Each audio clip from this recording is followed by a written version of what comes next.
again. Sometimes we forget why we're here. It's easy to fall off track.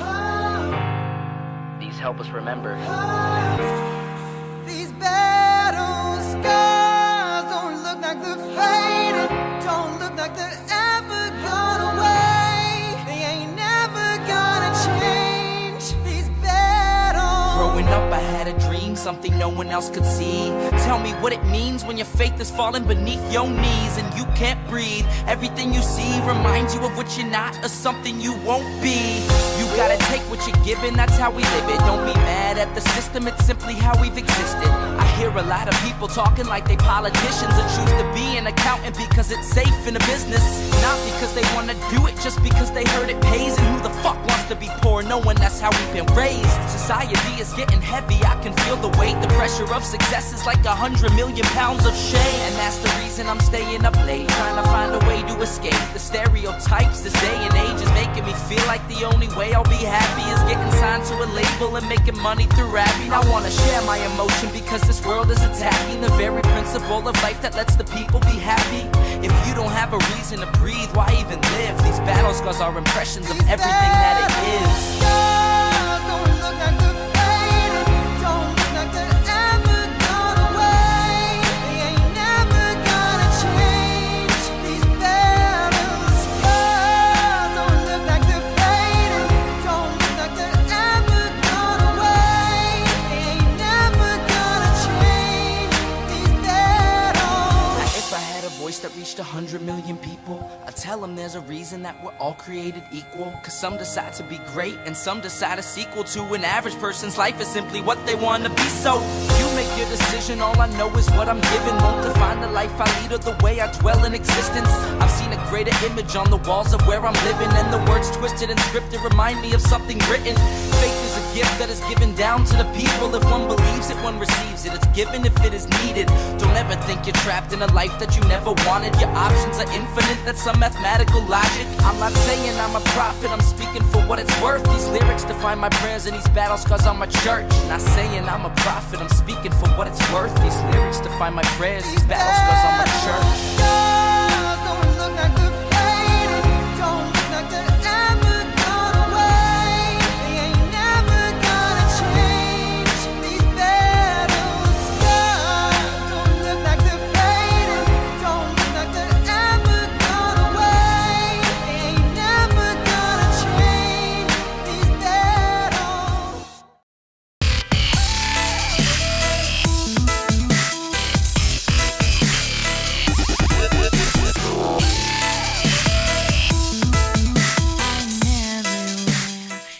Well, hello everyone. How are you doing? Remember, again, I love to see chats when I start because I see y'all. I see my little counter here. See, I've got this thing. It's my stream deck. And you see that little number there? I can spy on you and see how many are watching, so you can't hide. There's no hiding. Oh, I had my hair up in a ponytail before, and now it's all itchy because I just got off of work. Well, not just. That's not the truth. I mean, I just got back from the office. It wasn't off of work. I had a convention committee meeting. I had several meetings to do, but I just got home. Let's put it that way. But what I was going to cover two topics tonight. I was going to cover both the article in the, what month is this?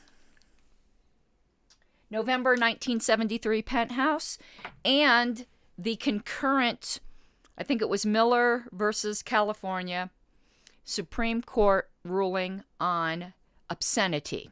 Hello, Stephen.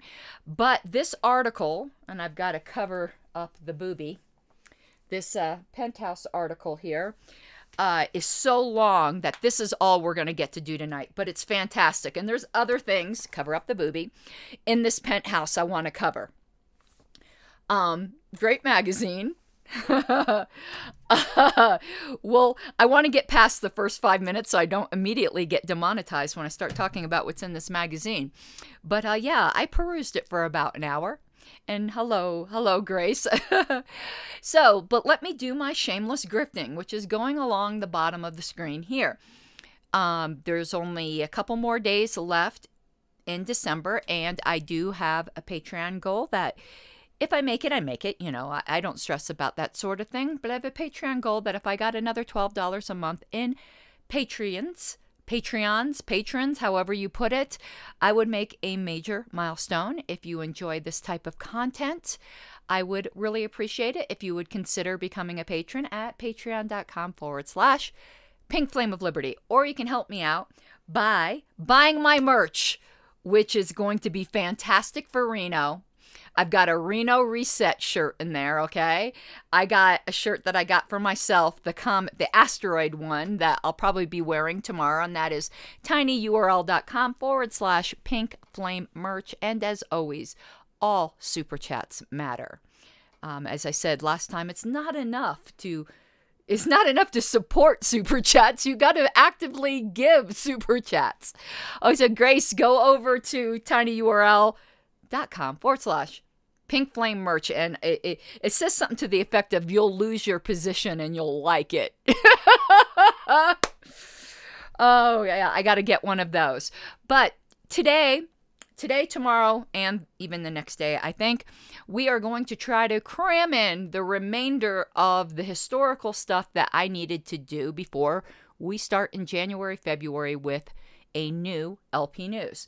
And one of the things that was mentioned in LP News, November, December 73, was in a article that appeared in the November 73 Penthouse. This is a thick magazine, boy. I haven't looked at a Penthouse in years. I don't know if they're normally like this big. It seems bigger than a Playboy. Let's see how much this was at that time. $1 for this big ass magazine was $1. But what I really enjoyed out of this, besides the fact that, let's just put it this way, waxing was not a thing in the 70s. There were more bushes here than down under, and they were down under. There was a lot of bush. It was very bushy. But what I loved also about this magazine was the ads in it. Because it's all this old-fashioned-y stuff. Like, I remember from being a kid. Like, there was some really beautiful photography in here, by the way. But I want to show you some ads before we get into the article. And the article is entitled Anarchy on the Right. And the people today, and listen, I'm not a right-winger, although some people try to say that, which is like the most ridiculous thing. But I really want people have some dealing with it to do that this party came out of the right wing. It did. You don't have to like it. You just have to deal with it. Cope and seethe, as they say. So the article was called Anarchy on the Right because it was anarchy that came out of the right.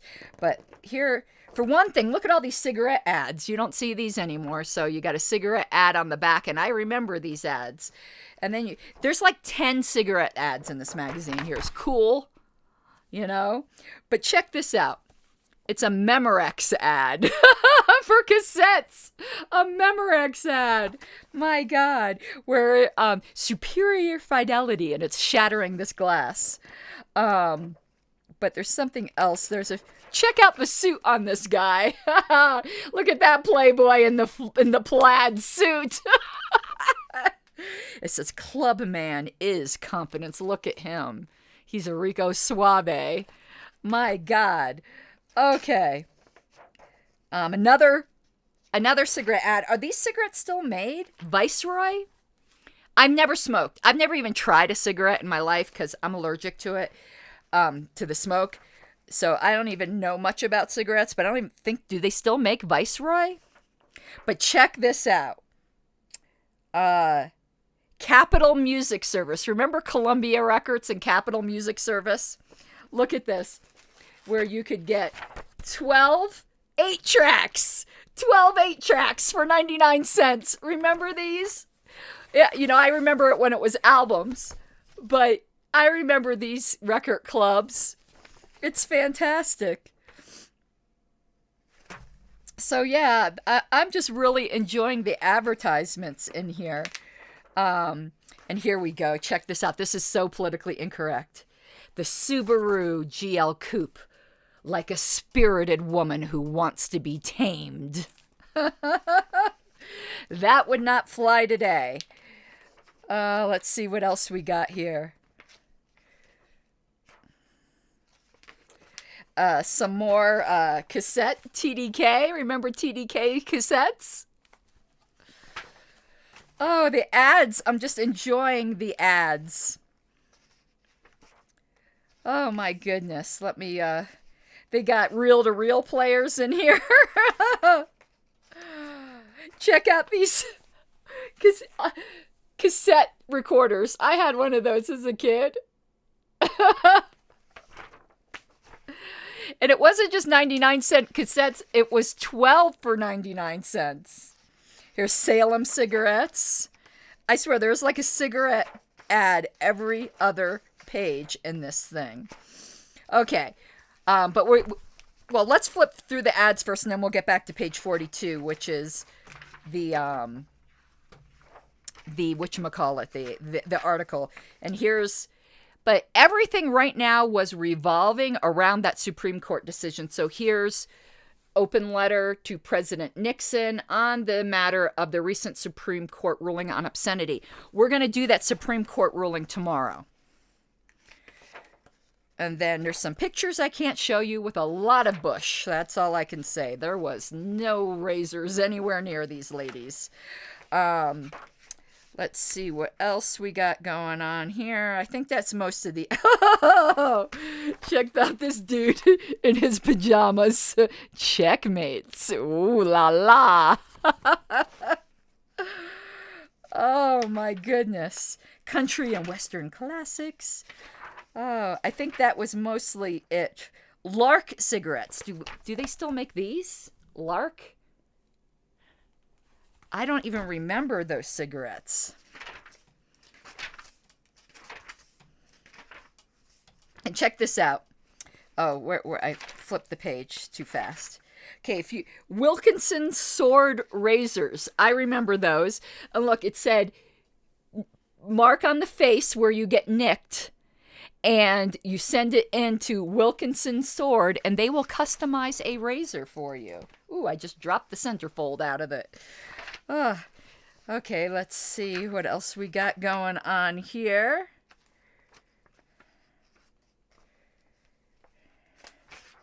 I don't think there's any more good ads, but I'm making sure. There's their calendar.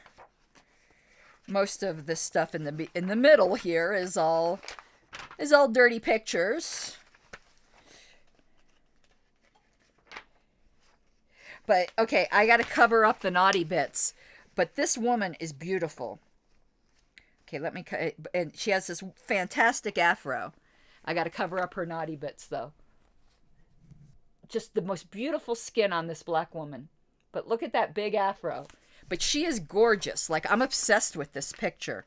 I wish I could show you the whole picture because it is a beautiful nude. I can't show you that on YouTube, but she really is a gorgeous woman. Let's see what else we got here. Marlboro Man. Okay. Check out these dudes. They look like Brokeback Mountain. They really thought they were something. Grace, I wish I could show you the entire picture. That woman is gorgeous. She has the most beautiful skin and beautiful body. Okay, Camel cigarettes. I think I underestimated when I said there were 10. Okay, I think that's it for the cool ads. So let's go to the article now. And the article, again, as I said, is called Zero Government, Anarchy on the Right. Now, you remember that David Nolan was a bit ass-mad about this because remember, in 73 yet, the LP was not anarchist-friendly. They weren't necessarily anarchist-hostile, but they were strictly a minarchist party. And to get all this attention for the anarchists got him a bit riled. If you remember, I read the quote where he said it was lopsided. He was a bit miffed by this. Oh, look at this young Peter Frampton. God, I don't know if I can get this close enough. I might have to take a picture of this and show you, but Can you look at him? Look how young he is. He looks like a baby. But that's Peter Frampton right there. And Willie Nelson. Okay, but here we go. Zero Government, Anarchy on the Right by Samuel Blumenfeld. And I love the art they put with it, which is this. Who did this art? He drew it in 70 Schulenberg, but it's like the smashed seal of the United States. There's the art on it, which I thought, so here's like how it looked in the magazine. It's a nice layout. And it's like 6 pages long. I don't know if we're going to get through this whole thing. We're probably going to have to skip around a bit. I had wanted to read it all, but we'll see. If it gets boring, I'll skip over spots. I do have my cognac, so I can get a little tipsy. But back then, we got a lot more coverage than we do now. But, so it starts out saying, is government necessary? No. Conversations with businessmen, executives, writers, and teachers who don't think so. So Zero Government, Anarchy on the Right. So we're at least going to read the entire intro. It says there's a new philosophy being cultivated across the land. It calls itself libertarianism, anarcho-capitalism, autarky, A-U-T-A-R-C-Y. That is what, if you didn't know, Murray Rothbard preferred for a while. He did not like the term anarchist. For a long time, he liked autarchist. But to me, that's just too much like autism, which we all are. But autarky sounds like a government made of autists. It's an autarky. That's where I want to be. I want to be part of the autarky. Weaponized autism, for sure. It says its followers make up a wide spectrum of well-educated, productive people. They include corporation presidents, executives, writers, students, and teachers. They share a vision of a completely free society, established on the principles of individual sovereignty and private ownership without any government whatever. Now that one paragraph is a great summary. It says no government? Why? That's anarchy, you might say. And anarchy is a word that inspires images of chaos, rampant lawlessness, and mass fear. Oh, and speaking of anarchy, I wanted to show you. I found these on Marketplace. They're these little, you probably can't see it. These little vintage anarchy earrings. I'm going to have to take one off and hold it close to, it's these little sterling silver, just little anarchy buttons. I loved them. And they were vintage. I got them for like $12 on Facebook Marketplace. It says, but what is peculiar about the new anarchy is that it claims to be far more orderly and stable than the organized chaos that is our present system of government. The new libertarians, as most of the new anarchists call themselves, contend that government, by its very nature, is the world's greatest creator of chaos and fear.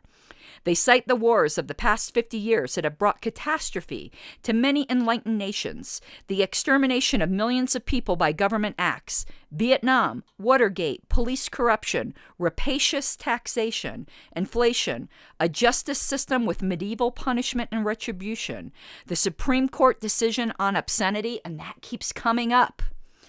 The Supreme Court decision on obscenity that has caused instant confusion and uncertainty and oppressive laws that restrict our economic and social lives. They see taxation as theft and military conscription as slavery. Most people all tolerate this in the name of government and law and order. Their assumption is that without government, conditions could get much worse. I love this article already too, Grace. It's much fairer than anything you'll see about us today. It says, but would they? Has history not shown that when governments are destroyed, people not only manage to survive, but the basic fabric of society is maintained? Does society not depend more on individual self-control for stability and prosperity than on government control?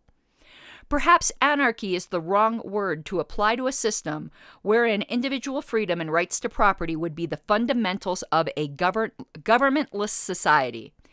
The old-style anarchists, born in the early days of the industrial era, championed individual freedom but thought property was that freedom's enemy. They saw government as enforcing the property system, and therefore they went to great extremes, including bombings and assassinations to bring governments down. The old anarchists conceived the ideal society to be communal, a concept that contradicted the notion of individualism. They fell into this contradiction because they lacked a proper understanding of economics, of the connection between freedom and property, between a man's productivity and the ownership of his tools and products of his labor. They did not understand the marketplace or the principles of human action that govern the creation of wealth. They did not understand that a man could control his own life only to the degree that he could control his property. This is 10,000 times better than what most of the LP puts out today. Am I wrong? Am I wrong? I'm not wrong. I know I'm not wrong. But could not government be used in a limited way to protect individual freedom and property? Is not our present government a perversion of the ideal of limited government envisioned by our founding fathers? To answer these and other questions about a society with zero government, I talked to some new anarchists, including a professor of economics in New York, a best-selling writer in Vancouver, and a corporation president in Wichita. I talked in New York with Murray Rothbard, professor of economics at the Polytechnic Institute of Brooklyn. I had met him 10 years before when he was already known for his radical anarchist views, which then carried little weight among political conservatives who believed in limited constitutional government. 10 years ago, a distrust of government, especially big government, was all that Rothbard and political conservatives had in common. They generally agreed that the less the government interfered with the economy, the better. Since then, Rothbard has written a number of books on economics and has become a spokesman for right-wing anarchism, or as he calls it, anarcho-capitalism. He has acquired a large following, and his most recent book, okay, what page does this continue on? I know what, For a New Liberty, Macmillan, 1973. I didn't know For a New Liberty came out in 73. Is being advertised as the Libertarian Manifesto. And then they give a little libertarian sampler here, which is For a New Liberty, How I Found Freedom in an Unfree World, The Nature of Man and His Government, No Treason, The Constitution of No Authority, The Libertarian Handbook, LP News, and a subscription service of books for libertarians. Okay, Rothbard told me that he had arrived at his ideology through the influences of his parents and teachers.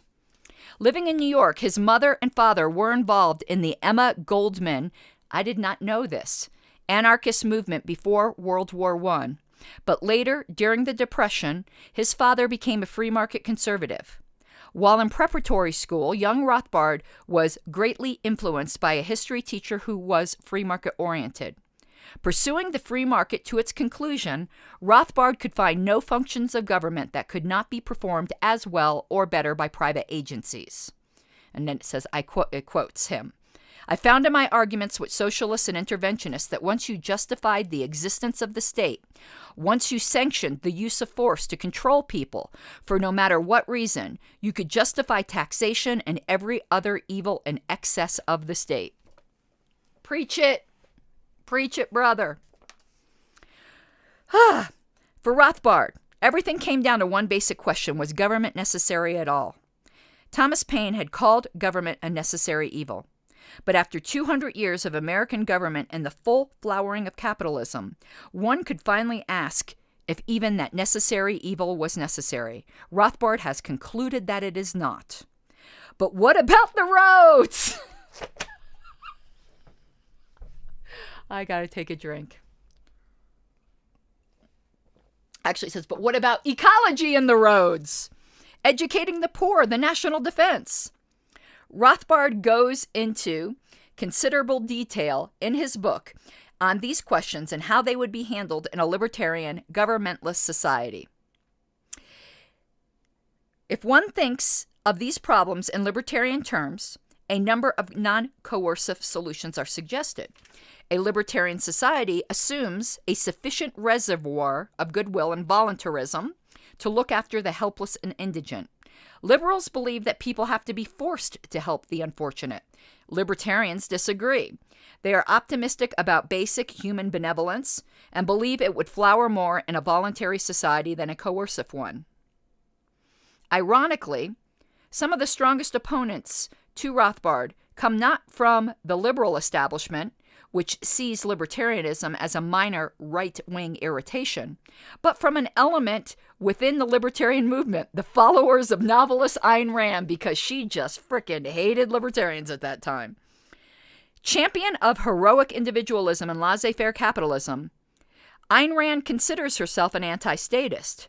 However, she reserves for government three important functions: police protection, the courts, and national defense. She would fund these activities through voluntary contributions rather than taxation. But here, Rothbard's followers challenge her.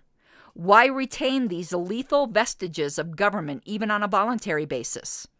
Police protection could be better provided by private protection companies. Arbitration, now a function of the courts, could be better provided by private professional arbitration companies that would settle disputes through voluntary rather than forced agreement. Military defense could be provided by private military agencies employing volunteer personnel. According to Rothbard, the main bone of contention between the two groups is the handling of criminals. This is getting deep, and this is in frickin' Penthouse. The Libertarian Party does not put out as good of educational materials as this, because we've dumbed everything down. The Randians insist on a code of objective law to handle and punish wrongdoers.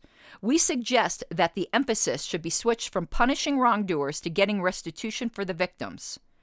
Private police would not be interested in investing time and energy in punishing criminals for their crimes, but in retrieving stolen goods. Ostracism would be society's principal means of punishment. Why maintain expensive prisons and the apparatus of punishment and incarceration? And we were just talking about this with that guy who killed those people in that semi-truck, where I said I have a problem with prison to begin with. Okay, let me continue here. In Rothbard's system, the threat of ostracism would be a great deterrent to crime. Keep in mind that a human being can take and even enjoy all kinds of punishment. Punishment in psychoanalyst Ernest Berney's terms is stroking of a kind, but few men could bear ostracism, or no stroking, for that long. It is probable that in a society of Rothbard's construction, a criminal would find someone to stroke him in the punishing manner he craves. This is getting a bit dirty. Would life in such a society be less safe than it is today? It is estimated, Rothbard answered, that only about 5% of the criminal population is in prison. The rest are at large. There are a lot of people in prison, perpetrators of victimless crimes, who would be no menace to anyone if they were given their freedom. Even if all the hardcore murderers were set free, chances would still be 10-1 in favor of being killed by accident rather than by murder. I don't like those odds, though. I would not have worded it that way, Rothbard, but still. The federal government statistics bear this out. In 1967, for example, there were 21,325 suicides, 113,169 deaths by accidents, and 13,425 homicides. Most of the intentional homicides were crimes of passion committed by relatives. The odds of being murdered by a criminal are smaller than of being murdered by a relative. And that remains true today. If government cannot eliminate deaths by suicide or accident, why should we expect it to eliminate deaths by murder? That is a good question. Governments are the greatest murderers. Why should we expect a murderer to protect us from murder? I'll drink to that. Man, this is a good article. Prisons are more for the punishment of lawbreakers than the protection of society, Rothbard went on. There are a lot of taxpayers who are not interested in supporting institutions of punishment. That's another important difference between us and the Randians. Randians are punishment-oriented, and they spend a lot of time arguing over what punishments will fit what crimes.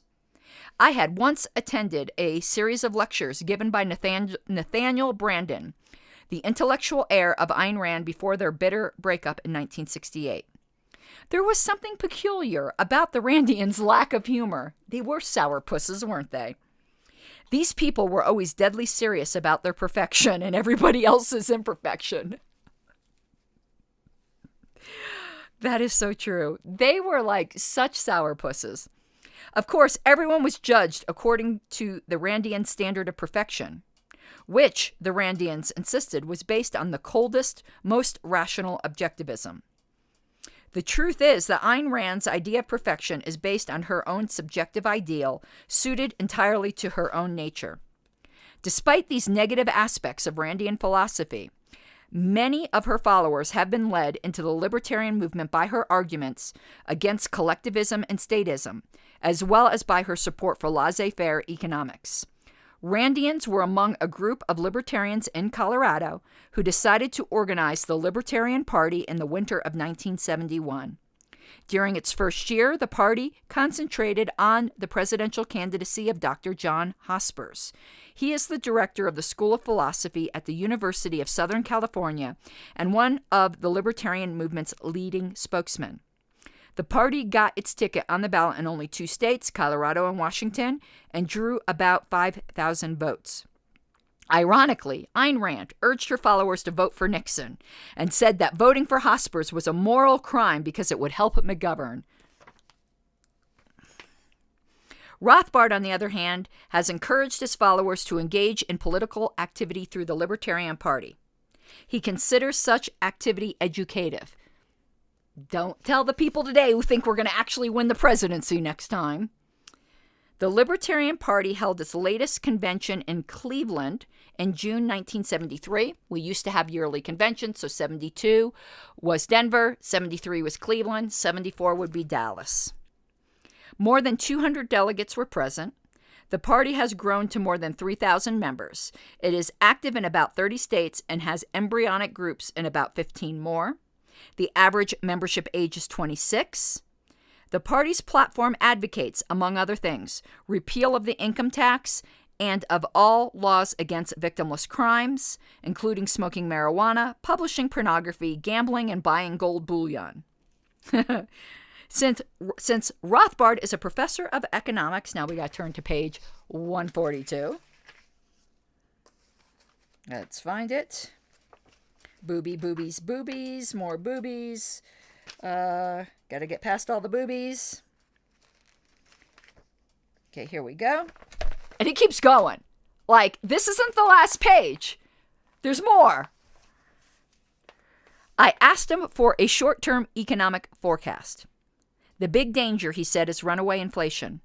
The danger point comes when prices start going up faster than the money supply. We may be reaching that point.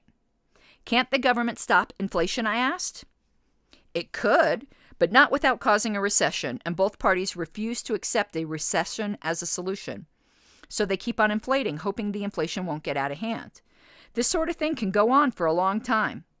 But if the public decides that its money is not going to be worth very much next year, it may bring up runaway inflation by trying to buy up everything in sight instead of maintaining savings that constantly decrease in value.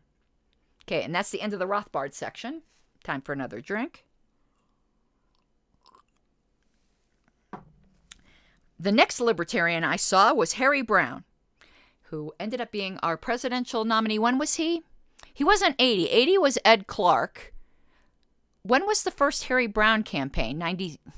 He was 96 in 2000, so this is way before Harry Browne was our nominee. Whose book, How I Found Freedom in an Unfree World, suggests how an individual might live in a world of omnipresent government and still achieve a high degree of personal freedom and happiness. Browne argues that one does not have to wait for a free society before one can live freely. Basically, Browne's book describes a process that everyone who has been at odds with his family and society has had to go through in order to maintain his own identity and integrity. It describes how one can overcome all of the pressures that prevent him from living the life he wants to lead, from being the kind of person he wants to be. How did Browne fit into the libertarian movement? Though in his book he acknowledges an intellectual debt to both Ayn Rand and Murray Rothbard, Brown takes a uniquely personal and subjective approach to freedom. If freedom is what a man really wants, he can have it, provided he is willing to pay the price society extracts for it. That price includes paying income tax, performing military service, and in general, obeying myriad, irritating, and inconvenient rules. To be free, to live one's desired life, requires that one get out of the traps that enslave him psychologically, so as to be able to try the many personal available alternatives. A trap, according to Brown, is a philosophical truism commonly accepted and acted upon, though rarely challenged. For instance, you must accept the will of the majority. Loyalty to your country is supreme. The good of society is more important than your own happiness are examples.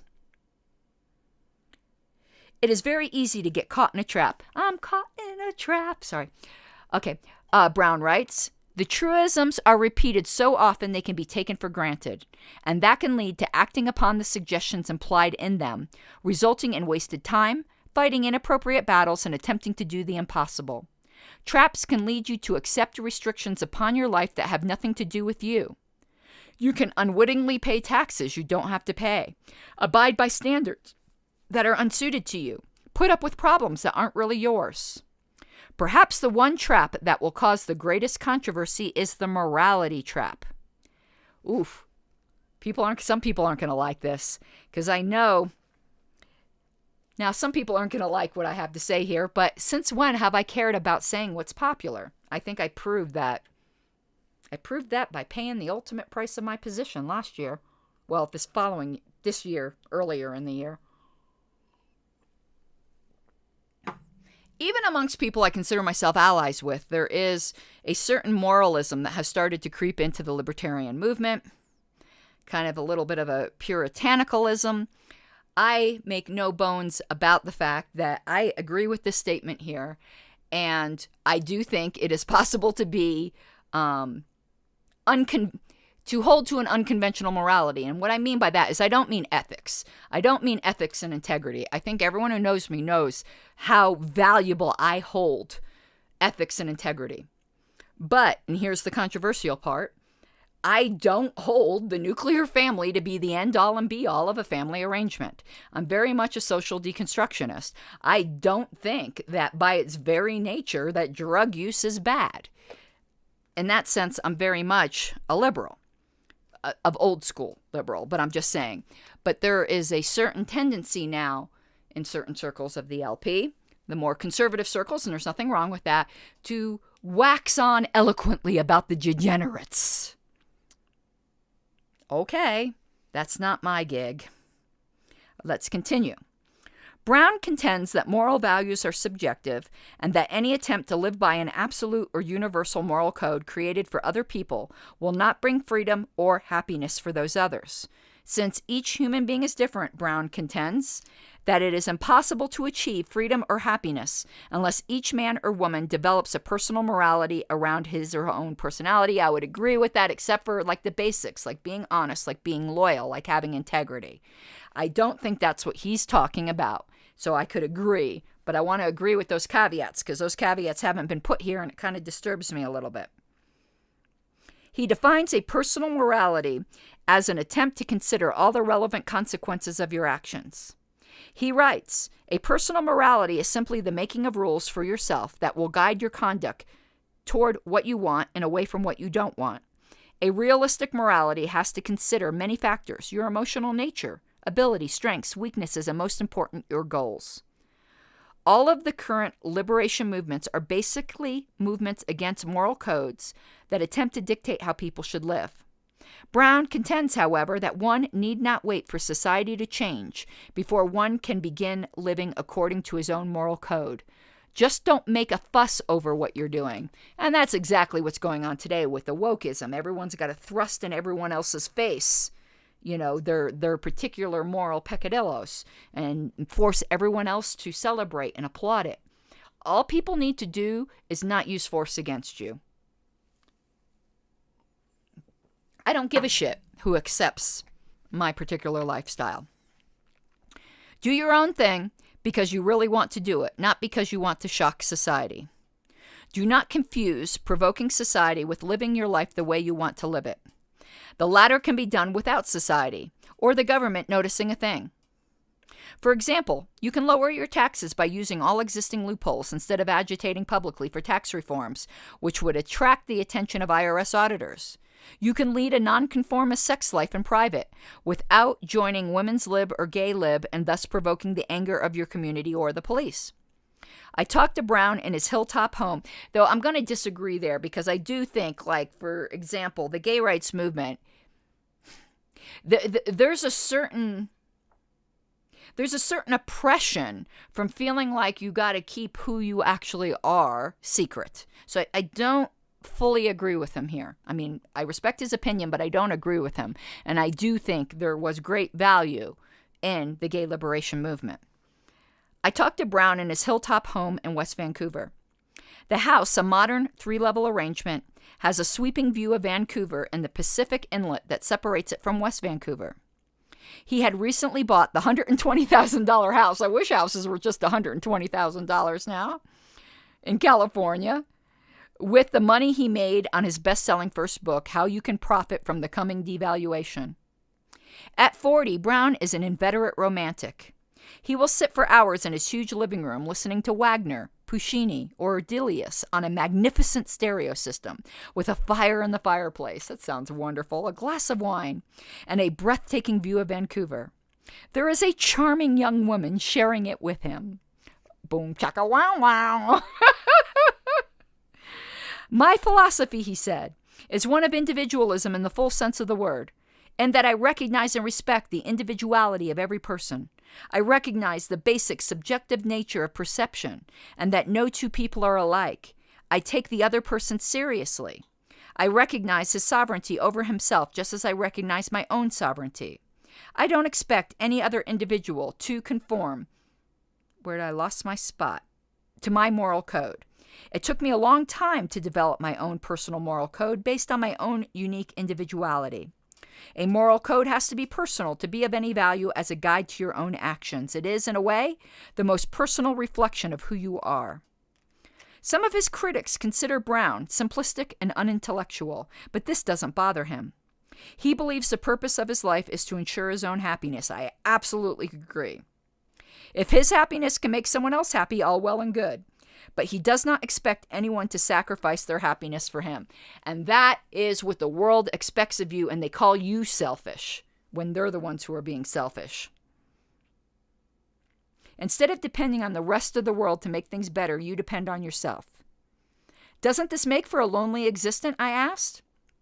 Not at all, Brown replied. You can find people who will accept you as you are, but you have to reveal yourself to them. If you hide behind a false front, the people you really want to attract won't be able to recognize you. But in order to reveal your true self, you have to know yourself. You have to be honest in evaluating your qualities, abilities, weaknesses, and strengths. Some people find it hard to accept themselves as they are and create. Let's continue. Holy crap.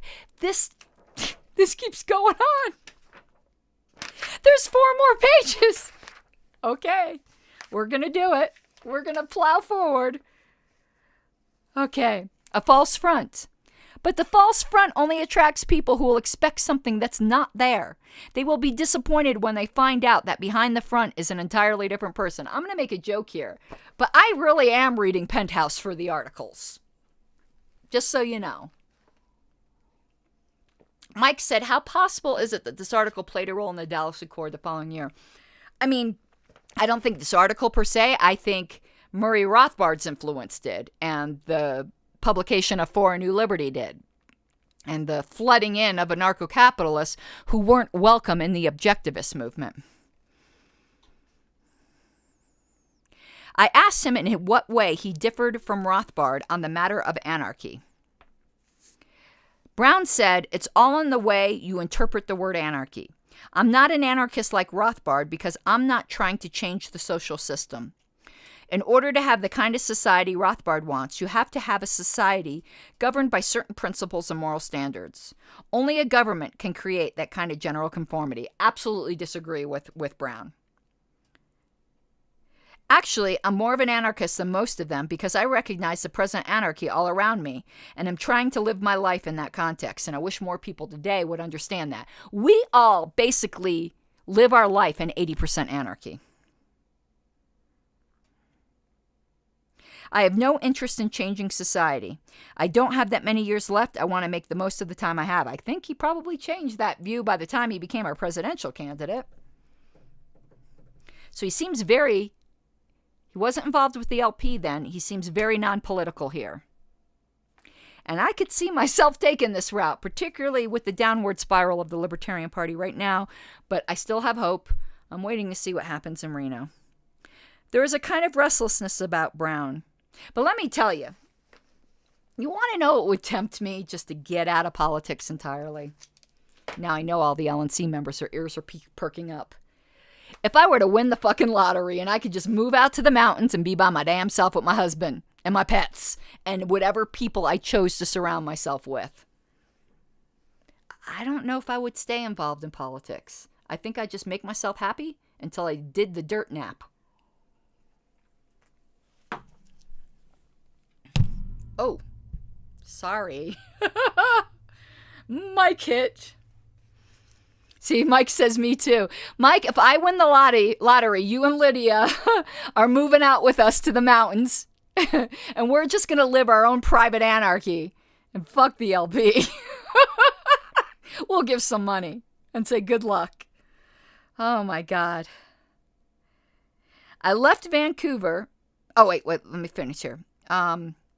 I make plans involving a year or two. I don't believe in tying myself down to a long-range commitment in a world that's changing so dramatically. Okay, now the next person he goes to interview.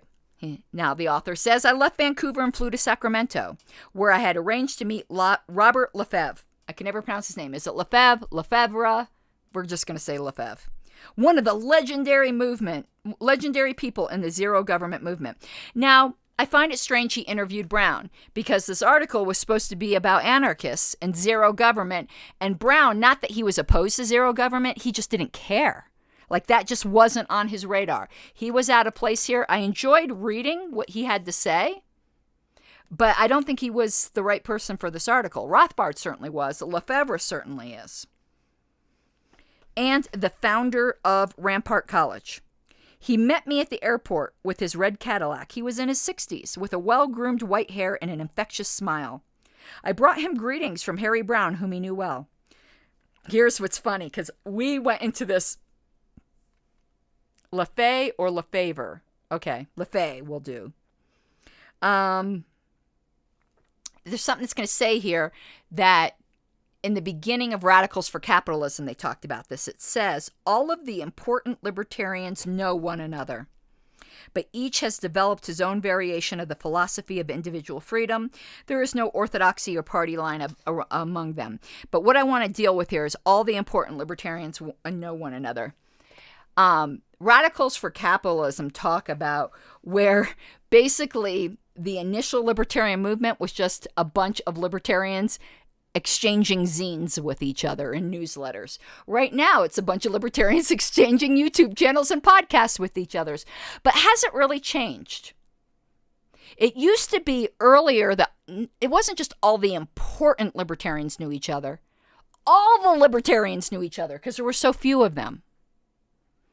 There was like maybe 100 libertarians in the entire United States and they all knew each other. But has that really changed today? I don't think all libertarians know each other, but the celebritarians among us, which I'm one of them. All the quote-unquote important libertarians still today all know each other and probably hate each other or have various feelings about each other.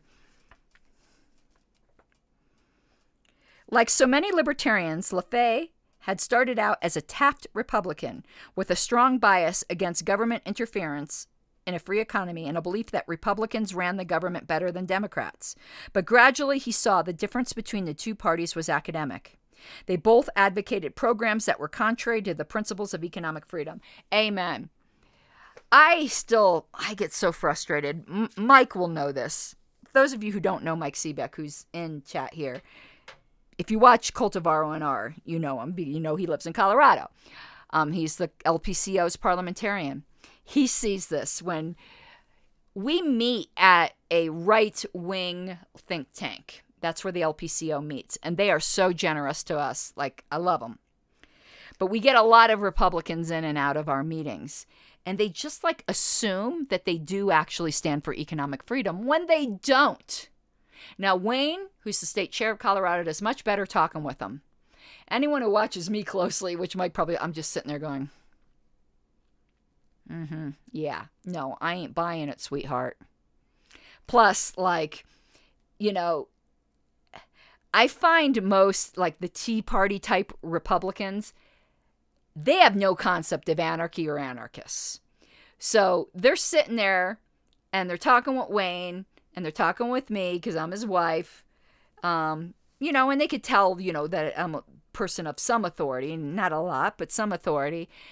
And they just make all these assumptions. And I'm sitting here thinking, you guys have no fucking idea that I think democracy is the worst. I could give a shit about the Constitution and I don't want a government. If only you knew. Now, Wayne is different. Wayne's a minarchist. We have a mixed marriage.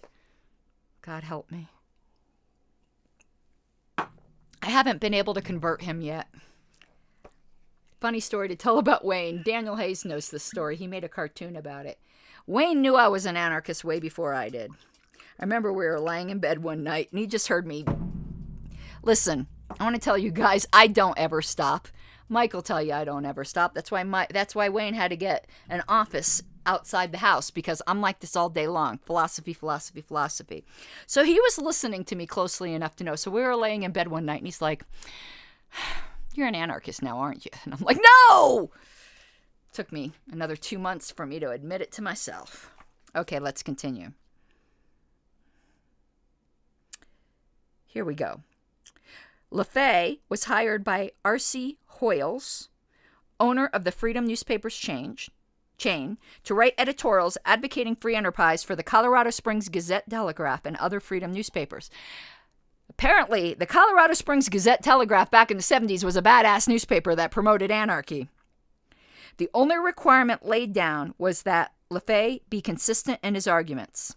It was this rule that led LaFay to a zero government position. He simply could not justify the intervention by government into any area of life. Limited government was no more justifiable than unlimited government. Both were based on the immoral principle of coercion and control of people. Right. I'm going to say something that the minarchists among us here are not going to like. And that's okay. Because you know I love you. You know I don't do that dividing thing. But remember the old joke, you know, where a guy says to the woman, "Will you sleep with me for $1 million?" And she agrees. And then he goes, "Will you sleep with me for $10?" And she goes, "What do you think I am, a whore?" And he goes, "Well, we've already established that, ma'am. We're just now negotiating on the price." I would say the same thing between unlimited government and limited government. We've already established that you want to be a slave. We're just negotiating on the extent. If that offended you, examine yourself as to why that offended you. Not me. Both were based on the immoral principle of coercion and control of people.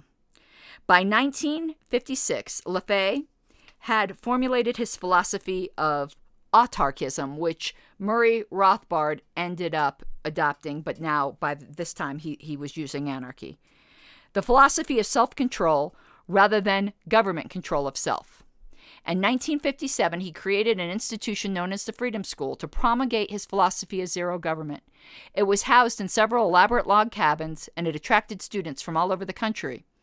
Freedom School operated entirely on the free enterprise principles it preached.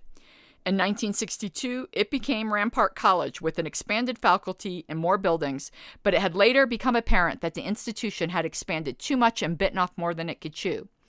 In 1969, the campus was sold and the school was relocated in the First Western Bank building in Santa Ana, California, situated in the mainstream of the Libertarian Movement. Back then, the Libertarian Movement was centered in California. FYI, I know that seems weird, but it is the fact.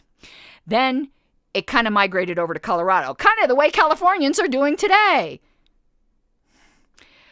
Mike, when are we going to build that wall on the western slope and make California pay for it? That's what I want to know. By that time, however, LaFay was no longer affiliated with Rampart College. He resigned as director a few months before in order to conduct his courses on a freelance basis. Over the years, he had built up a corporate clientele that engaged him to give away his free enterprise course to executives. In this way, his philosophy reached many in the corporate community. I asked him what the difference was between Rothbard and himself. We agree about 98% of the time. We differ on the use of the term anarchy. Rothbard calls himself an anarcho-capitalist, and he calls me an anarcho-individualist, and I call myself an autarkist. This was a term LaFay had coined after seeking a word to describe his concept, autarky, meaning self-rule, as opposed to anarchy, meaning no rule at all. LaFay sees self-rule in absolute terms. A human being is sovereign over himself and his property, and any attempt to deprive a person of that sovereignty is, in LaFay's view, immoral. See, I think this quibbling over terms is just stupid. And let me tell you why. It's like the people when you go taxation is theft. They go, no, taxation is extortion. Shut up! Everyone gets the idea. Stop being so pedantic. My God, bunch of autists. How would society... Oh, no. Hold on. Where did I go?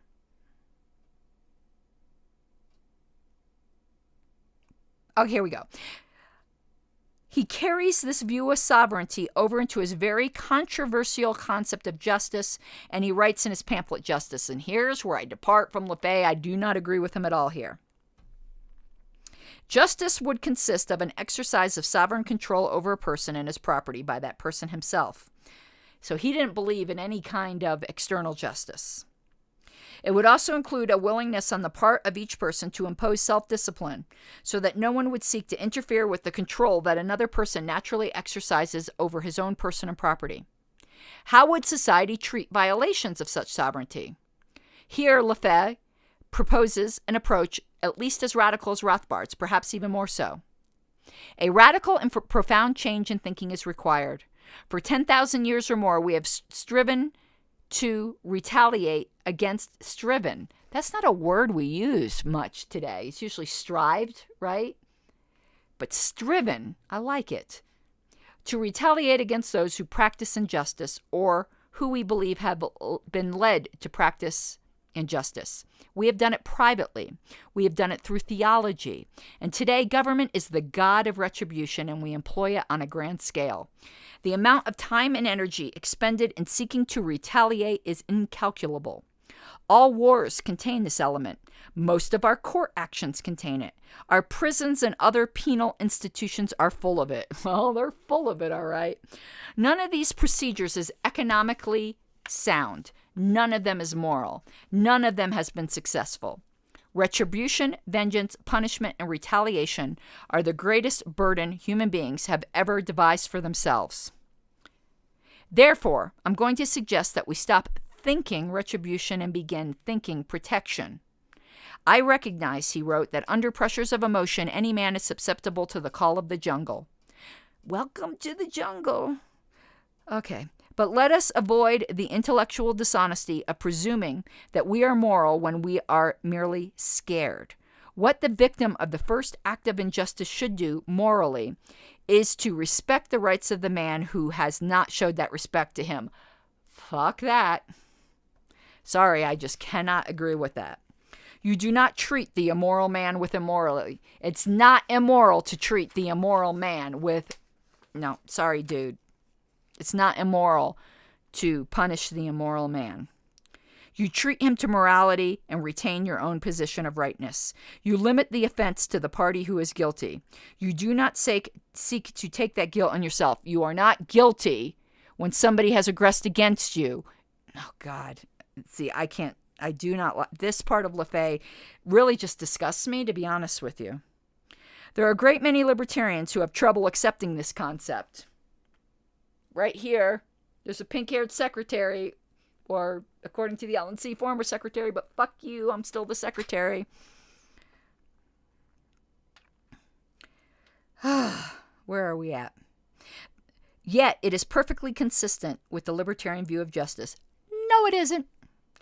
LaFay also delivers with Rothbard on the value of political activity. In that respect, he's closer to Brown's view, and Brown changed his mind. The best way to fight government is to withdraw your support of it. You can do this by making as little use of government as possible. That's not possible today. It might have been more possible back in 1973. They still had lawn darts in 1973. I don't know why I view lawn darts as this. Like, you know how the average statist, when you tell them about libertarianism, they go, but what about the roads? The roads has become the symbol to them. To me, the symbol of freedom is lawn darts. Kids used to play with fucking lawn darts. I remember playing with lawn darts. I remember like aiming them just right, like you were skidding a stone over water on the asphalt, and it would spark. I remember that. Bring back lawn darts.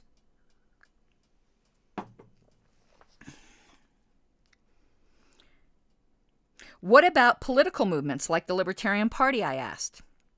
I like John Hospers, he smiled. When he announced his candidacy, I sent him a get well card.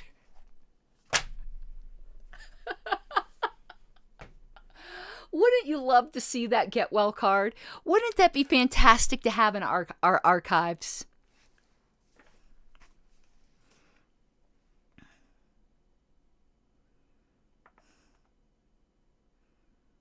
He's not a libertarian. Yes, he is. But a limited government conservative. No, he wasn't. What about Birchers and National Review conservatives? Were they coming into the libertarian movement? Birchers and Buckleyites are essentially counterparts of Students for a Democratic Society. When a Bircher becomes a libertarian, he stops being a Bircher. The libertarian movement has pulled people out of both the SDS and the JBS. If the process continues, you'll have a new split. The libertarians on one side and the authoritarians on the other. Conservatives who are uptight on nonconformist lifestyles will make common cause with liberals who are uptight on economic freedom. I asked LaFay what his feelings were concerning America's economic future. Brown had told me he believed the Depression was inevitable. A crash is the washing out of all the sins of inflation, Brown had said. LaFay tended to concur. The government is engaged in sabotaging the economy of the United States through continued inflation and economic controls. Would the country survive a depression, I asked? People will survive.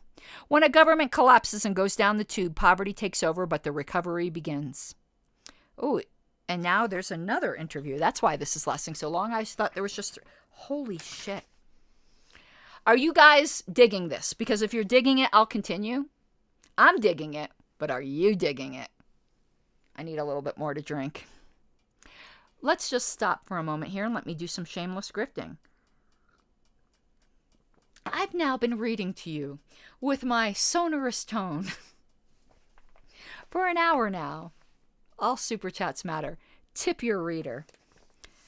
Just to say, for those of you who believe in what I'm doing, and thank you, Mike, all super chats go towards my campaign. I earned $200 in super chats the last month, and that will be going towards my reinstatement vindication, fuck the current LNC campaign.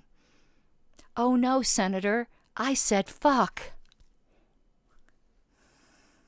All right, we're continuing here.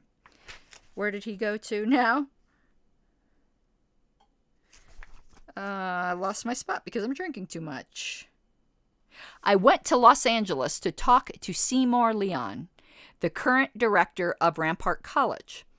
The college's offices have the air of a successful enterprise.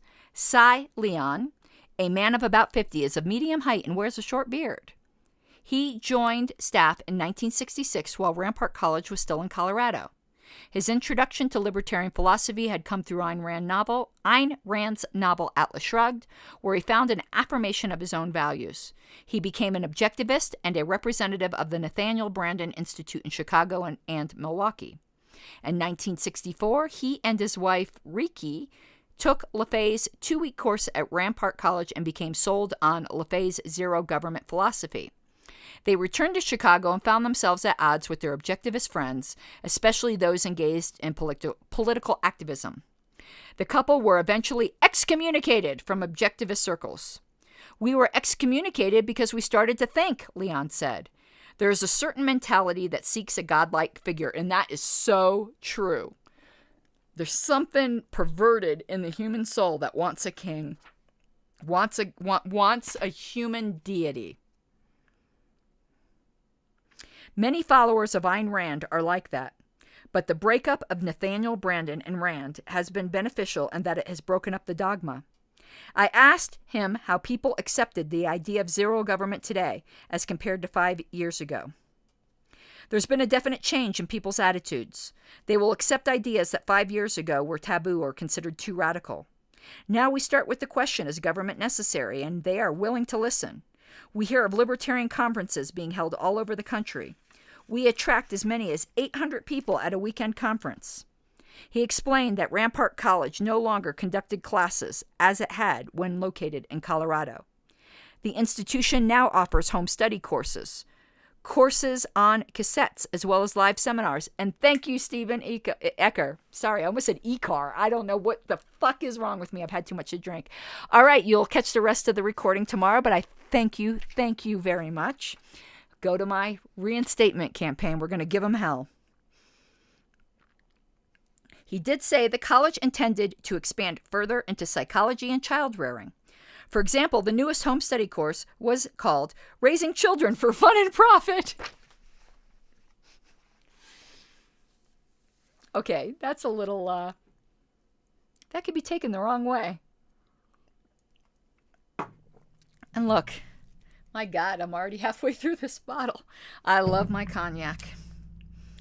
We have gotten into psychology, explained Leon, because we found people were experiencing a profound emotional reaction to LaFay's course. People would burst into tears, become physically ill. Yet we were talking about ideas. I analyzed why this was happening because they were freeing themselves from the brainwashing of the state. I felt that way. Now I just feel angry. It was the critical analysis of basic values and the rearrangement of their values that caused these emotional reactions. It became apparent that people needed a high level of self-awareness.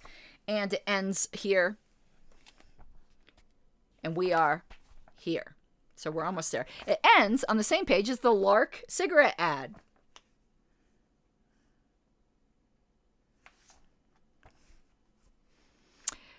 Before they could really come to accept a voluntary basis for social organization rather than a coercive one. And that is what's so amazing to me, because fundamentally, beyond all of this that we say, really all we are saying, if you really want to boil it down, and it's just amazing to me that everyone just doesn't agree with this. It's so self-obvious to me.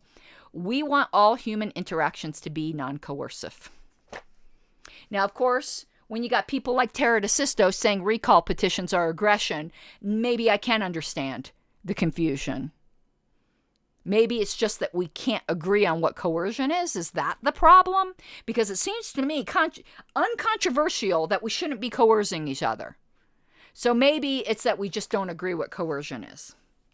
You tell me. So Cy Leon, of course, saw no use in participating in the political process. I did many shows on why I think participating in the political process is worthwhile. If you search on my channel for where I spoke at Liberty on the Rocks, I get into that a lot in case you're curious. He believed with LaFay that the best way to get rid of government was to withdraw from it. He, in fact, had formed a League of Non-Voters in February 1972 to urge people not to vote in the presidential election. He did it as a means of gaining attention for his position, and he was surprised how many radio and television talk shows invited him to air his views. He received about 25,000 letters from all over the country supporting his position. Let me tell you a secret that more libertarians need to take advantage of. Radio shows and live talk shows are hungry for guests. You could get a lot of attention for libertarian ideas just by making yourself available. I went full hog, and now I have my own show. Not this. I have a radio show, for those of you who don't know. But you could be a regular guest. They are hungry for guests. This indicates there is indeed considerable potential support for the libertarian anti-political philosophy in America. Many people are simply fed up with politics and their government's inability to solve the simplest problems, even with the most money any government has had at its disposal. I don't like that sentence because it feeds into the myth that government should be solving problems. Like, he's saying people are frustrated with the government's inability to solve problems. I'm frustrated that anyone thinks that some collective should be solving our problems. It's just like a fundamental sea change, a different point of view.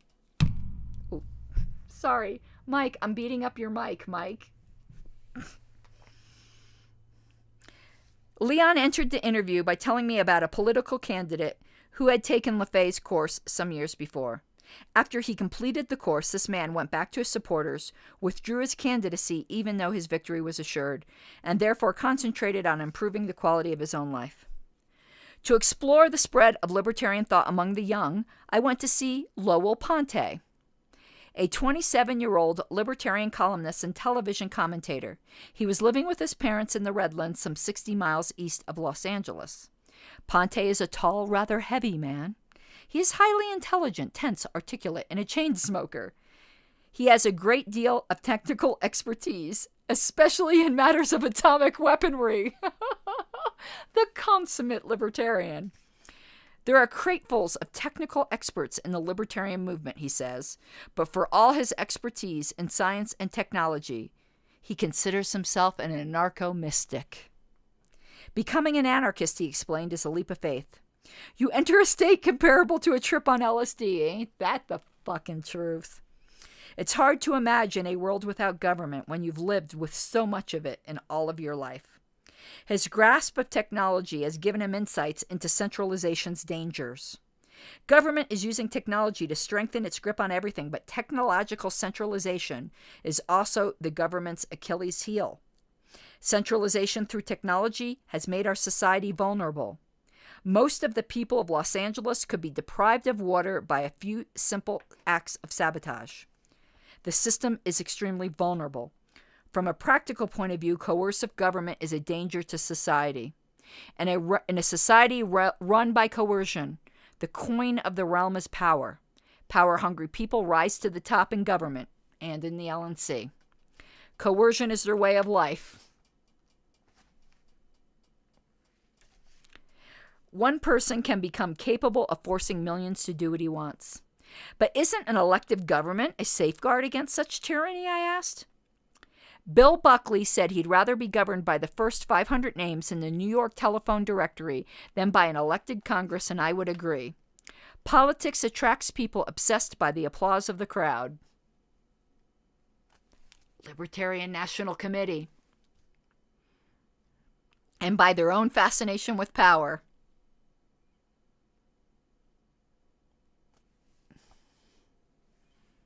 In other words, elective politics attracts the sickest and most perverted people in our society, and these are the ones we must choose among. I asked him how he proposed that such a system be changed. The task for radicals is to see that government is not the enemy. Government is just a small elite who rob us through taxes for their own benefit in the buildings in which that elite dwell. Our goal must be to end the governmentality. I love that. Governmentality. The mentality of needing a government. I love it. The craving for dependence upon government in people's heads. Government is a symptom, whereas governmentality is a disease. Government leaders have a vested interest in that governmentality, that addiction to social reflexes based on a leader-follower view of the world. But won't there always be followers looking for leaders, even if we don't have government, I asked?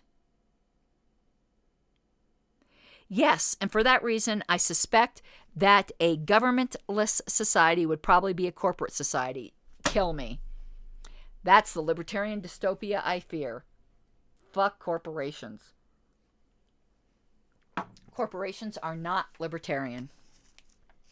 That is, people who need the security of a big brother would attach themselves to the corporation that provides them with the kind of work they liked.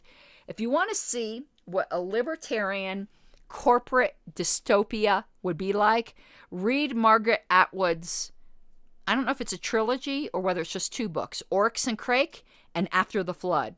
And you'll see. Happy cuppa. Anyone who read it will know what I meant by happy cuppa.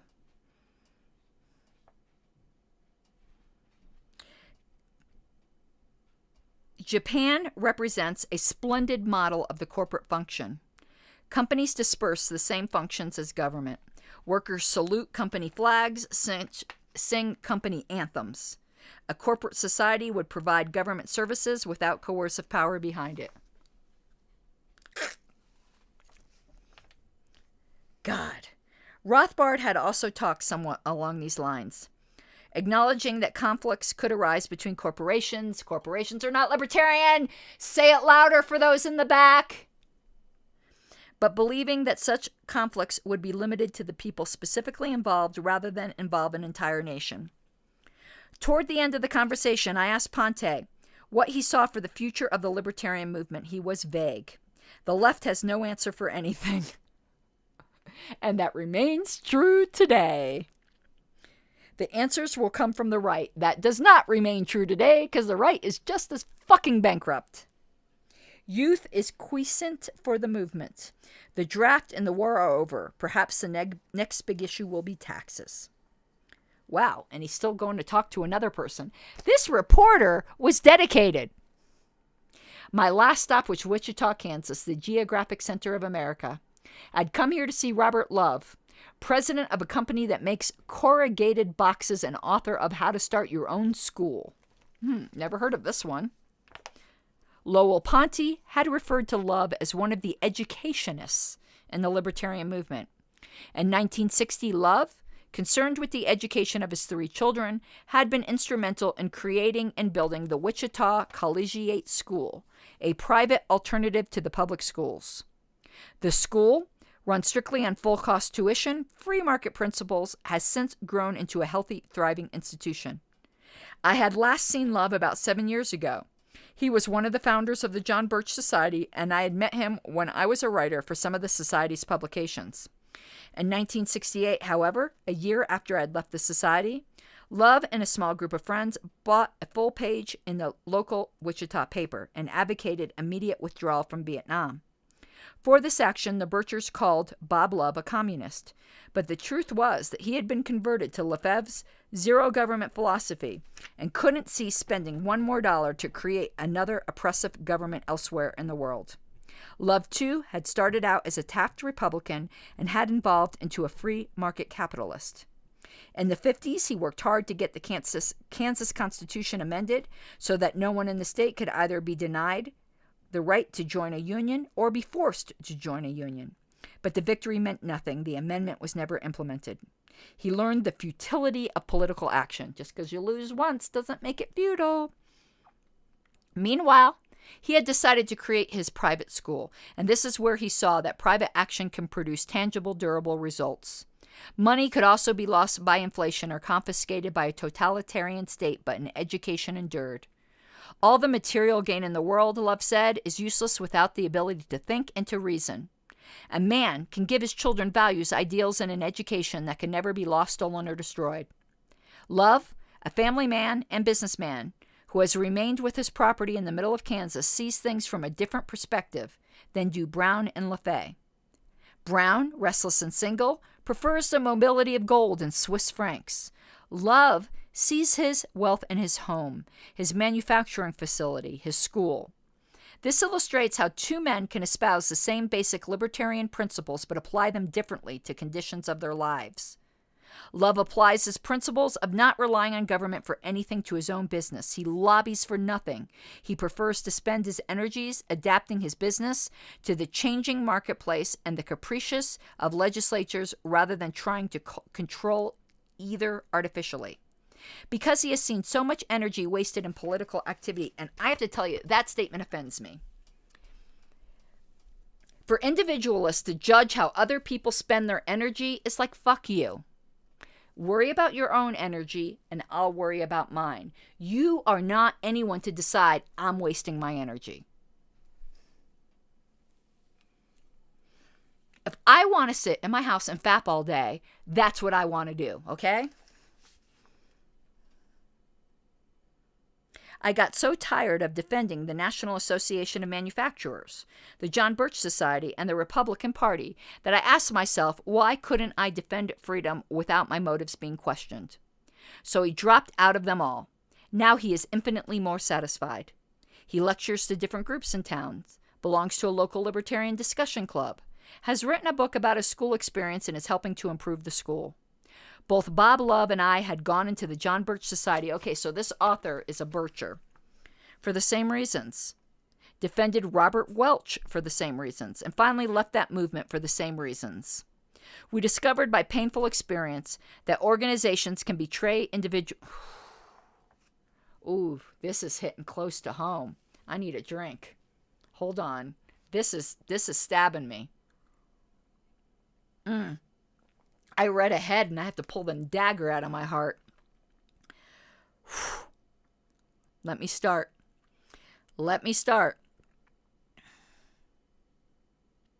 We discovered by painful experience that organizations can betray individuals far more deeply than individuals can betray organizations.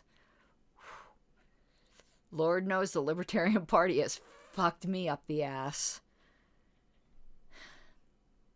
That got me. Give me a minute.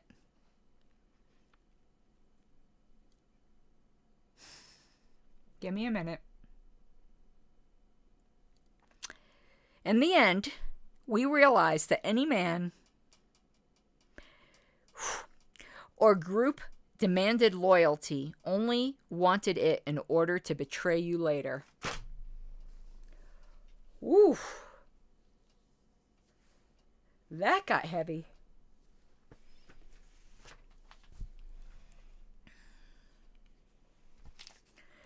I had talked with men who believe that a free, orderly, prosperous, and creative society is possible without coercive government. These men have faith in the ability of their fellow human beings to control their own lives and destinies.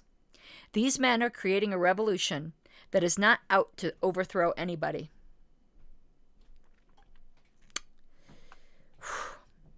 It is not only non-political in nature, but basically anti-political.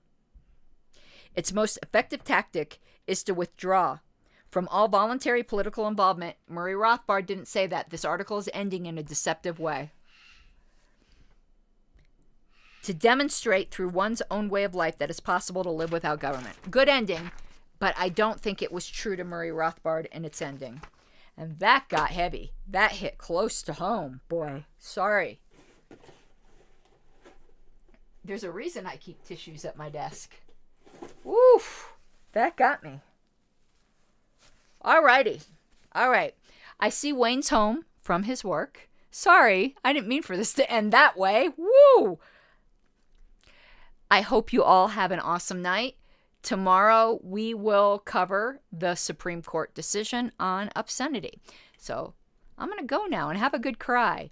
I hope you all have an awesome night. Bye-bye.